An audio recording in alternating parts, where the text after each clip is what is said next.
Hello everyone. तो thumbnail देखकर तो आप समझ गए होंगे कि आज मैं कौन सी मूवी को एक्सप्लेन करने वाला हूं। तो वीडियो स्टार्ट करने से पहले आपसे रिक्वेस्ट करता हूं कि आप मेरे चैनल को सब्सक्राइब और वीडियो को लाइक ज़रूर से करें। तो मूवी स्टार्ट होती है विजय के बुढ़ापे को दिखाते हुए, जो अपने कंपनी स्वास्तिक के 100 साल पूरे हो जाने पर खुशी मना रहा है। फिर हमें उसका बचपन दिखाया जाता है, जहाँ हम देखते हैं कि विजय के पिता बलवीर का जन्मदिन है। विजय बहुत खुश था अपने पापा का बर्थडे मनाने के लिए, लेकिन पापा उसको घर पे मिलते नहीं। सुबह से शाम हो जाती है अपने पिता का इंतज़ार करते करते, लेकिन वो आते ही नहीं। इसलिए वो थक हार के सो जाता है। पापा अपने काम में इतना व्यस्त रहते थे कि वो विजय के लिए टाइम ही नहीं दे पाते थे। फिर मूवी आगे शिफ्ट होती है, जहां हम विजय के जवानी को देखते हैं, जहां वो अपने दोस्त कार्तिक की बहन गीतांजलि के सगाई में आया होता है। गीतांजलि विजय को भैया बोलती है, तो विजय कहता है कि स्कूल टाइम में भैया तो तुमने कभी नहीं बोला, और हमारे बीच तो प्यार था ना, ये भैया कहाँ से आ गया। विजय काफ़ी सालों बाद इंडिया आया था और बचपन में इनमें प्यार था, बीच में सब खत्म हो गया था, लेकिन आज जवानी में गीतांजलि की खूबसूरती देख वो दंग रह गया था।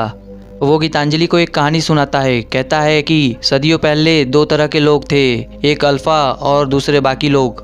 अल्फ़ा यानी ताकतवर लोग जो जंगल से शिकार करके लाते थे, और बाकी लोग यानी कमज़ोर लोग उसे बांटते थे। और औरतें खाना पकाती थी और बच्चों और बाकियों को खिलाती थी। औरतें सिर्फ खाना नहीं पकाती थी, वो ये भी तय करती थी कि शिकारियों में से कौन उनके साथ बच्चे पैदा करेगा, कौन उनके बच्चों को सुरक्षित रखेगा सबसे, ये सब डिसाइड औरतें करती थी। तभी मम्मी पापा, धर्म, जात, नौकरी, पढ़ाई लिखाई कुछ भी नहीं था। अगर तुम वहाँ होती तो तुम किसको चुनती, अल्फ़ा को या तुम जिससे शादी कर रही हो उसको। तो गीतांजलि कहती है कि अल्फ़ा को। तो विजय कहता है कि वही तो, जब सारी औरतें ताकतवर मर्दों को चुनने लगी तो कमज़ोर लोग जलने लगे। फीलिंग्स तो उन बेचारों के पास भी होती है ना। तब पैदा हुई कविताएं। मैं तेरे लिए चांद लाऊंगा, 7 समुंदर पार कर जाऊंगा, ये कर जाऊंगा, वो कर जाऊंगा। लेकिन कुछ भी नहीं करते हैं ये लोग, करते हैं तो सिर्फ अल्फ़ा। विजय ये कहानी बताकर ये कहना चाहता था कि तुम जिससे शादी कर रही हो वो कमज़ोर इंसान है, और मैं अल्फ़ा हूँ जो तुम्हारी सभी इच्छाओं को पूरा करूँगा और तुम्हें सुरक्षित रखूँगा। इसीलिए मुझसे शादी करो। अब अगले दिन पिताजी का जन्मदिन होता है, इसीलिए विजय छोटे बाल करा लेता है, क्योंकि पिताजी को छोटे बाल पसंद थे। तो पिताजी कहते हैं कि तुम बड़े बालों में भी अच्छे लगते हो। तो विजय कहता है कि कोई नहीं पापा, मैं फिर बढ़ा लूँगा। विजय की 2 बहनें थी, रूप और रीत। रीत की शादी हो चुकी थी एक वरुण नाम के लड़के से, लेकिन विजय उसे पसंद नहीं किया करता था, और ना ही वरुण विजय को पसंद किया करता था। वरुण हमेशा विजय को उंगली किया करता था, ताकि वो अपने पापा के नज़र में बदतमीज और बिगड़ैल बना रहे। रूप की वरुण की छोटे भाई से शादी की बात चल रही थी, तो विजय उसे कहता है कि ये लड़का तुम्हारे लिए ठीक नहीं है। रीत की जब शादी हुई थी तो मैं बहुत छोटा था, इसलिए मैं कुछ नहीं कर पाया, लेकिन तुम वो गलती ना करो तो बेहतर होगा। वरुण और विजय में झगड़ा हो जाता है, जिसका पता पापा को चल जाता है। तो उसके पापा विजय को कहते हैं कि जाओ उससे माफ़ी मांगो, लेकिन विजय अपनी जिद पे अड़ा था। कहता है कि गलती मेरी नहीं उसकी है। फिर यहाँ हमें फ्लैशबैक दिखाया जाता है, जहाँ रीत कॉलेज में थी, जहाँ कुछ बच्चे उसकी रैगिंग किया करते थे। जब ये बात विजय को पता चली तो वो गुस्से से उसके कॉलेज पहुँच गया। सीनियर्स उस वक्त भी मजाक बनाने में लगे हुए थे कि ये बच्चा क्या ही कर लेगा। तो उनकी बोलती बंद करने के लिए विजय सीधा बंदूक ही लेके आता है, जिसे देखकर सबकी हवा टाइट हो जाती है। रीत कहती है कि तुम पागल हो, कॉलेज में तुम बंदूक ही लेके आ गए। वो घर जा ही रहे थे कि सीनियर्स उनको परेशान करने लगते हैं, इसीलिए विजय गाड़ी से उन्हें टक्कर मार देता है और जख्मी कर देता है। जब ये बात विजय के पापा को पता चलती है तो वो विजय को 3-4 थप्पड़ खींच के मारते हैं और कहते हैं कि हमारे घर में एक क्रिमिनल पैदा हुआ है। विजय कहता है कि 2 दिन से दीदी की रैगिंग चल रही है और पापा के पास टाइम नहीं है, इसलिए तो मुझे कुछ करना ही था ना। ये देखकर विजय के पापा विजय को बोर्डिंग स्कूल भेज देते हैं। अब कहानी वर्तमान में आती है, जहाँ वो देखता है कि उसकी दीदी बहुत दुखी है, इसलिए वो अपनी दीदी के खातिर वरुण से जाकर माफ़ी मांग लेता है। पापा विजय से कहते हैं कि वरुण मेहनती है, बिजनेस जानता है, इसलिए मैंने उसे बिजनेस सौंपा, तुम्हें नहीं। विजय कहता है कि मुझे स्वास्तिक में कोई भी हिस्सा नहीं चाहिए, और हाँ असली बेटा तो वही है ना, मैं तो बास्टर्ड बेटा हूँ। ये सुनकर विजय के पापा उसको एक थप्पड़ खींच के मारते हैं। फिर विजय कहता है कि हम दोनों एक घर में क्या एक देश में भी साथ नहीं रह सकते। वो जा ही रहा था कि तभी गीतांजलि वहाँ आ जाती है। विजय की बात गीतांजलि के दिमाग में घुस गई थी, इसलिए वो अपनी शादी छोड़कर, अपने घर को छोड़कर अल्फ़ा के पास आ गई थी उसके साथ रहने के लिए। विजय गीतांजलि को अपने पापा से मिलवाने ले जाता है, लेकिन उसके पापा उस पर ध्यान ही नहीं देते हैं, जैसे वो वहाँ पे हो ही ना। ये बात विजय को बहुत बुरी लगती है। अब वो दोनों गीतांजलि के घर जाते हैं जहाँ पूरा परिवार उन्हें खूब सुनाता है क्योंकि इन्होंने ऐसा काम ही किया था। अब दोनों एक दूसरों को चूमना शुरू कर देते हैं। ये देखकर सबको जवाब मिल जाता है कि ये किसी की भी नहीं सुनने वाले हैं। इसके बाद विजय गीतांजलि को प्लेन से लेकर निकल जाता है। इसके बाद दोनों मंदिर जाकर शादी कर लेते हैं। फिर दोनों में बच्चों की बात होती है तो गीतांजलि कहती है कि तुम अपने पिता की तरह तो कभी बनना नहीं चाहोगे ना। तो विजय कहता है कि मेरे पापा इस दुनिया के सबसे अच्छे पापा हैं। तुम मुझे बोल सकती हो लेकिन मेरे पापा को कुछ नहीं बोलना। और हाँ, ये बात जान लो, मैं तुम्हें कभी भी धोखा नहीं दूंगा। अब कहानी 8 साल आगे जाती है जहाँ हम देखते हैं कि विजय ने दाढ़ी बाल बढ़ा लिए हैं और अपने कज़न भाइयों के साथ है जो बंदूक लिए हैं। वो एक जगह जाते हैं जहाँ पे मीटिंग हो रही थी। वरुण भी वही था। विजय वरुण का गला घोंटकर वही मार डालता है। रीत परेशान होती है कि वरुण कहाँ चला गया, अभी तक आया नहीं। विजय उसे कुछ नहीं बताता है बल्कि कहता है कि आ जाएगा। गीतांजलि से शादी के बाद विजय विदेश चला गया था। जब उसे खबर मिली कि उसके पापा पे हमला हुआ है तो वो वापस लौट आया अपने बीवी बच्चों के साथ। विजय अपने पापा से मिलना चाहता है लेकिन वरुण उसको रोक लेता है। जब मिश्रा अंकल पापा से मिले तब विजय अपने पापा से मिल पाया। विजय मिश्रा अंकल से कहता है कि ये एक बॉडीगार्ड गोलियां चला तो सकते हैं लेकिन खा नहीं सकते हैं और किसी और पे भरोसा किया नहीं जा सकता, इसीलिए सबके फ़ोन टैप करो। विजय कहता है कि अब जो प्लान बनने वाला है उसका किसी को पता नहीं चलना चाहिए। विजय सबके सामने ऐलान करता है कि उसके पापा पे जिसने हमला किया उसे छोड़ेगा नहीं। विजय अपने गांव जाता है जहां उसके पापा के साइड के परिवार रहते हैं। वहां से वो अपने कज़न भाइयों को लेकर वापस आता है। वो चाहता था कि पापा के रक्षा के लिए कोई ऐसा हो जिस पे भरोसा किया जा सके और जो लड़ने मरने के लिए हमेशा तैयार हो। विजय एक आदमी लेके आता है जो अपने पापा का बॉडी डबल बनाता है और इसका किसी को पता नहीं चलता है सिवाय उसके फैमिली के। वरुण को भी पता नहीं चलता है कि वो असली नहीं बलवीर के बॉडी डबल से मिल रहा है। बॉडी डबल कहीं जा रहा होता है कि असरार नाम का एक आदमी उनकी गाड़ियों पे गोलियों की बौछार करने लगता है, लेकिन कार बुलेट प्रूफ थी इसलिए उसे कुछ नहीं होता है। असरार कार का कांच तोड़कर बॉडी डबल को मार डालता है, लेकिन उसे नहीं पता था कि वो असली नहीं बॉडी डबल है। विजय को बहुत अफसोस होता है और सोचता है कि अगर उसके जगह पापा होते तो उनका क्या होता। लेकिन एक प्लान सही था पर एक जान चली गई। फिर हमें पता चलता है कि वरुण असरार को फ़ोन करके कहता है कि बलवीर अभी ज़िंदा है, जिसको तुमने मारा वो उसका बॉडी डबल था। सबके फ़ोन ट्रेस हो रहे थे। विजय उसे सुन लेता है और उसे पता चल जाता है कि वरुण पापा के हमले में शामिल था। यही वजह थी कि विजय ने वरुण और उसके साथी को मार डाला जो इस हमले में शामिल थे। गौर करने वाली यह बात थी कि जहां वरुण को मारा वहां असरार भी था, लेकिन विजय को पता नहीं था कि असरार भी इस हमले में शामिल था। फिर हम देखते हैं कि विजय एक फ्रेडी नाम के हथियार डीलर से मिलने जाता है जो उसे बहुत सारे हथियार देने वाला था, क्योंकि विजय जानता था कि जो उसके पापा पे हमला करना चाहता है वो रुकने वाला नहीं है। तभी वहाँ पे असरार आ जाता है अपने गुंडों को लेकर विजय को मारने के लिए, क्योंकि उसके वजह से वो बलवीर को नहीं मार पा रहा था। विजय लकड़ी कुल्हाड़ी बंदूक जो मिलता उससे उसके गुंडों को मारता, लेकिन जब ज़्यादा लोग आ जाते हैं तो वो बड़ी मशीन गन निकालता है जिसके चलाते ही उसके सामने आने वाला हर कोई तबाह हो जाता था। विजय जब असरार को मारने वाला था तभी उसके भाई आबिद का कॉल आता है जो कि इंतज़ार कर रहा था इस खबर का कि उसने विजय को मार डाला कि नहीं। विजय कहता है कि मैं ज़िंदा रह गया हूँ और मैं खुद तुम्हारे पास आ रहा हूँ तुम्हारे पूरे ख़ानदान को मिटाने। और इसके बाद गोली मारकर असरार का भेजा खोल देता है। विजय ने भले ही सबको मार डाला लेकिन उसे भी कई गोलियाँ कई जख्में लगी थी, जिसके कारण वो अस्पताल में भर्ती हो जाता है। विजय के पास एक बम फट गया था जिसके कारण उसको सुनने की शक्ति ही चली गई, तो उसे सुनने के लिए कान की मशीन लगानी पड़ती है। डॉक्टर कहते हैं कि तुम्हें 6 गोलियां लगी थी, पीछे गहरे जख्म हैं और सर पे भी काफ़ी चोट आई है, लेकिन मुझे उम्मीद नहीं थी कि आप ज़िंदा बचोगे। लेकिन आपकी स्वाद लेने की शक्ति और सूंघने की शक्ति ख़त्म हो चुकी है। एक गोली आपके दिल के बहुत करीब लगी है और एक लंग के लेफ्ट में लगी है और एक ब्लैडर में लगी है, जिसकी वजह से आपकी यूरिनरी सिस्टम ख़राब हो चुकी है। आपका दिल कभी भी धड़कना बंद हो सकता है, इसीलिए हम डोनर ढूंढ रहे हैं। लेकिन हार्ट ट्रांसप्लांट करने के बाद भी चांस कमी है कि आप ज़िंदा बचेंगे।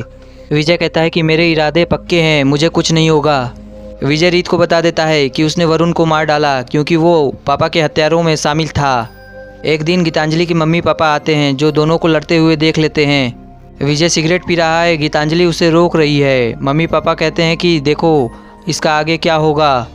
गीतांजलि कहती है कि इतनी फिक्र थी तो तब क्यों नहीं आया जब मैं प्रेग्नेंट थी, तब तो कोई नहीं आया। तब सोचो मैंने कैसे दोनों बच्चों को जन्म दिया, यही था जिसने मेरी मदद की डिलीवरी के टाइम। जो एक नर्स की तरह मेरा ख्याल रखा और एक बार भी कंप्लेन नहीं की। वो मुझे अच्छे से जानता है, सब कुछ समझता है, वो मेरा बाप भाई सब कुछ है। पापा परेशान थे कि विजय का दिल धड़कना कभी भी बंद हो सकता है, वो कभी भी मर सकता है। लेकिन विजय को इन सब की कोई भी चिंता नहीं थी, बस वो इंतज़ार कर रहा था डोनर की और उस इंसान का जिसकी वजह से ये माहौल क्रिएट हुआ था। इस माहौल के कारण विजय और गीतांजलि में नोक-झोंक भी होती थी, लेकिन दोनों एक दूसरे को मना भी लेते थे। अब हम अबरार नाम के एक आदमी को देखते हैं जिसकी तीसरी शादी होने वाली थी। उसकी पहले दोनों बीवी से उसे 8 बच्चे थे और ये सारी बातें उसका भाई आबिद अबरार के तीसरी बीवी को बता रहा था। वो बताता है कि अबरार ने एक रात अपने दादा जान को जलते हुए देख लिया था। उस दिन के बाद से वो बोल नहीं पाता, इसलिए मैं उसका ट्रांसलेटर हूँ। एक आदमी अबरार को खबर देता है कि उसका भाई असरार दिल्ली में मारा गया। अबरार को बहुत दुख होता है और गुस्सा भी बहुत आता है और गुस्से में वो इस खबर को देने वाले को ही मार डालता है। इसके बाद अबरार एक गुंडे के पास जाता है जिसके ज़रिए असरार गया था इंडिया बलवीर को मारने। अबरार कहता है कि बलवीर को मारना एक अच्छा प्लान था जिसकी वजह से स्वास्तिक का मालिक मर जाएगा।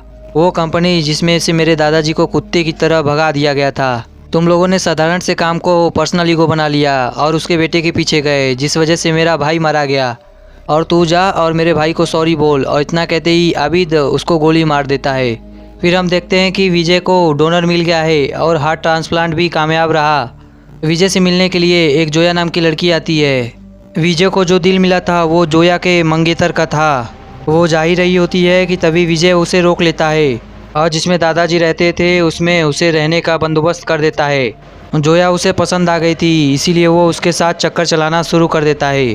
गीतांजलि को थोड़ा थोड़ा शक होने लगा था कि विजय के पाँव घर पे टिकते ही नहीं थे। विजय जोया के दिए हुए लव बाइट के कलर को मैच करते हुए एक गाड़ी बनवाता है जिसमें बैठने से पहले ही धमाके से वो कार उड़ जाती है। विजय जोया से शादी करने के लिए तैयार हो जाता है, लेकिन जोया उससे कहती है कि वो उससे शादी नहीं करना चाहती। वो कहती है कि मैं आपकी दुश्मन हूँ और जो आपको दिल मिला है मेरा उससे कोई भी वास्ता नहीं है। मैंने आपसे झूठ बोला और ये इतनी सफाई से किया गया था कि आप लोगों को कोई भी शक नहीं हुआ। और ये सब था प्लान अबरार का जो स्कॉटलैंड में रहता है। अबरार का एक छोटा भाई है जो उससे बेइंतहा मोहब्बत करता है, जो एक पेशेवर कसाई है जो इस्तांबुल में रहता है। जब आपने उसके भाई को मारा तो उसने आपके बारे में सब कुछ पता लगा लिया। वो उसकी सर्जरी करके एक और विजय बना रहे हैं ताकि नकली विजय जब घर जाए तो किसी को भी शक ना हो। और सही वक्त आते ही जब आप मेरे साथ होते तो वो मौका देख के आपके पापा को मार डालते। मरते हुए बलबीर के होठों पे बस एक ही सवाल होता, जो बेटा उसके लिए जान दे सकता है वो उसकी जान क्यों ले रहा है। उसके बाद वो तुम्हारे सारे परिवार को मार डालता और सबको लगता कि तुमने ही सबको मारा है। और जो धमाका हुआ है शायद वो अबरार ने ही करवाया था आपको मारने के लिए। तो विजय कहता है कि मैंने ही करवाया था तेरा मुंह खुलवाने के लिए। विजय पहले दिन से ही जानता था कि जोया कौन है और जितना प्यार वो दिखा रहा था, नाटक दिखा रहा था, वो सब फेक था। लेकिन जोया को सच में ही प्यार हो गया था। तो विजय कहता है कि सच में प्यार है तो मेरे जूते चाट। जोया ऐसे करने के लिए आगे बढ़ती है तो विजय वहाँ से चला जाता है। उसे लगता है कि वो नाटक कर रही है, लेकिन वो उससे सच में प्यार करती थी। तो विजय कहता है कि वो जहाँ जाना चाहती है उसे इज्जत के साथ छोड़ दो। दादाजी कहते हैं कि हम 3 भाई थे, बड़ा भाई तो गांव में ही रुक गया और हम और छोटे भाई पूरे दुनिया को जीतना चाहते थे। हमने मिलकर स्वास्तिक स्टील कंपनी शुरू की, लेकिन कुछ साल बाद उसकी नीयत ख़राब हो गई। बार बार धोखा खाने के बाद मुझे उसे स्वास्तिक से निकालना ही पड़ा और उसी बदनामी के कारण वो अपने परिवार को लेकर दूसरे देश चला गया। और कुछ सालों बाद खबर आई कि उसने अपने आप को आग लगाकर अपनी जान दे दी। जब बलवीर ने स्वास्तिक संभाला तो अबरार आया कंपनी में हिस्सा मांगने। बलवीर कहता है कि भाई होने के नाते तुम हिस्सा मांगते तो मैं तुम्हें मना नहीं करता, लेकिन तुम्हारा स्वास्तिक में कोई भी हक नहीं है। अबरार के पिता ने अपना मजहब बदल के 2-3 शादियाँ की और उसको कई बच्चे हुए अलग अलग बीवियों से। और अबरार उसका सबसे बड़ा बेटा है और तेरा भाई है। समझाते हैं कि अबरार को माफ़ कर दो, नहीं तो ये रंजिश हमेशा चलती रहेगी। विजय कहता है कि सज़ा मैं देता हूँ और माफ़ी आप दे देना। विजय गीतांजलि को जाके बता देता है कि वो पिछले कुछ दिनों से जोया के साथ था। तो गीतांजलि उसे खींच के तमाचा मारती है। फिर दोनों में बहसबाजी शुरू हो जाती है। विजय उसे समझाता है कि वो हम पे नज़र रखने आई थी और उसके साथ प्यार का नाटक करना पड़ा ताकि वो सच बताए। लेकिन गीतांजलि उसकी एक भी नहीं सुनती है और कहती है कि बस मुझे अब तलाक चाहिए। और ये जो तुम्हारा पापा के लिए प्यार है वो एक रोग बन चुका है, काश वो उसी दिन मर जाते। ये सुनकर विजय उसके ऊपर बंदूक तान देता है लेकिन उसे मार नहीं पाता है। अगले दिन विजय स्कॉटलैंड पहुंच जाता है अबरार के घर और गोलीबारी करते हुए तबाही मचाने लगता है। अबरार विजय को गोली मारने जाता है तो आबिद उसे समझाता है कि इसमें अभी हमारा ही नुकसान होगा। यहाँ से फ़िलहाल निकल जाते हैं, बाद में इसके घर में घुस के इसको मारते हैं। विजय को अबरार के बीवियों से पता चलता है कि अबरार प्लेन से यहाँ से भाग रहा है तो वो वहीं पे पहुँच जाता है। अब अबरार और विजय में हाथापाई शुरू हो जाती है और दोनों एक दूसरे के ऊपर लात घुसे बरसा रहे होते हैं, लेकिन दोनों में से कोई भी हार नहीं मानना चाहता है, इसलिए लड़ाई एक के मौत पे ही बंद होगी। विजय कहता है कि दादाजी ने कहा था तू मेरा अपना खून है, तू मेरा भाई है, मैं रुक जाऊंगा, तू रुकेगा क्या। अबरार पैंट की जिप खोलकर नीचे करता है, इसका मतलब साफ था कि वो हार नहीं मानना चाहता है। विजय चाकू लेता है और अबरार का गला काटकर किस्सा ख़त्म करता है। फिर विजय पापा के पास जाता है और जिस चाकू से उसने अबरार को मारा था वो चाकू अपने पापा के हाथ में थमा देता है और कहता है कि आपको मारने की कोशिश करने वाले को आपके बेटे ने मार डाला है। फिर विजय को पता चलता है कि पापा को कैंसर है और उनके पास सिर्फ 4 से 6 ही महीने बचे हैं। विजय कहता है कि आप टेंशन ना लो, आपको कुछ नहीं होगा, आप मेरे साथ अमेरिका चलो, वहाँ पे सब इलाज हो जाएगा। पापा कहते हैं कि थोड़ा प्रैक्टिकल सोचो, ये ऐसा कुछ नहीं है कि बंदूक और मारामारी से ठीक हो जाएगा। विजय कहता है कि मेरे मारामारी से ही तो आज ये घर आबाद है, वरना आप तो दुश्मन को ही दामाद बना कर बैठे थे। पापा कहते हैं कि मेरे नाम पे जितने गले काटने हैं तू काट ले, लेकिन मुझे पता है कि तू अंदर से एक क्रिमिनल है। विजय कहता है कि 25 सालों में कुछ भी नहीं बदला, आप तब भी वही सोचते थे और अब भी यही सोचते हैं। विजय अपने पापा को एहसास दिलाता है कि वो कैसे अपने पापा का प्यार मांगता रहा और उसके पापा कैसे काम में लगे रहे, कभी भी प्यार से नहीं बात की और कभी 2 पल एक साथ नहीं बिताए। वो कहता है कि पापा आप महान हो लेकिन आप अच्छे पापा नहीं हो, लेकिन मैं इस दुनिया का सबसे अच्छा बेटा हूँ। पापा कहते हैं कि तू जब वापस आया तो मैं बहुत खुश था, मैं स्वास्तिक तेरे हाथ में थमाना चाहता था। तो विजय कहता है कि वरुण मुझसे कहता कि सब कुछ ठीक है, आप सेफ़ हैं, आप ठीक हो जाते तो मैं चला जाता, मुझे कोई भी हिस्सा नहीं चाहिए था। तो पापा कहते हैं कि स्वास्तिक मेरी ज़िंदगी थी और मैं अपना साम्राज्य तुझे देना चाहता था, लेकिन तू बस चला गया और 8 साल मैंने तुझसे बात नहीं की, लेकिन तू भी तो बात कर सकता था, तेरी माँ तुझसे बात किया करती थी, घर में सबको तेरे बारे में सब पता था, लेकिन मुझे नहीं पता था। बास्टर्ड बेटा हूँ आपका, ये तूने कहा था, लेकिन मैं तेरा बाप हूँ, तू मेरा बेटा है। तो विजय कहता है कि आपको मेरे बारे में कुछ नहीं पता कि मैंने क्या पढ़ा क्या किया, मेरी भी यही शिकायतें हैं, लेकिन छोड़ो आप जीत जाओगे। अगर शिकायतें कहने बैठा तो आप मर जाओगे और हमेशा की तरह बिना सुने। पापा कहते हैं कि मुझसे गलती हो गई, तुझे अपने से दूर नहीं भेजना चाहिए था, सब कुछ छोड़कर तुझसे बात करनी चाहिए थी, बाप बनकर नहीं एक दोस्त बनकर। और मेरी सज़ा यही है कि मुझे अफसोस करने का ना तो हक है और ना मेरे पास वक्त है, लेकिन तू मुझे कभी भी माफ़ नहीं करना, तू उसे ही चाहना जो तुझे पसंद है। अगले जन्म में मैं तेरा बेटा और तू मेरा पापा, और इस जन्म में जो मैंने गलतियाँ की उसमें तू मत करना, उसके अगले जन्म में देखना मैं तेरा पापा और तू मेरा बेटा, और उसमें मैं तुझे बहुत प्यार करूँगा और तू कहेगा सबसे कि मेरे पापा इस दुनिया के सबसे अच्छे पापा हैं। विजय मिश्रा अंकल को गले लगाकर फूट फूट कर रोता है। इतना सब कुछ करके उसके लिए जो प्यारा था उसने उसे सभी से बचाया और अब वो चाहकर भी उसे अब नहीं बचा सकता था।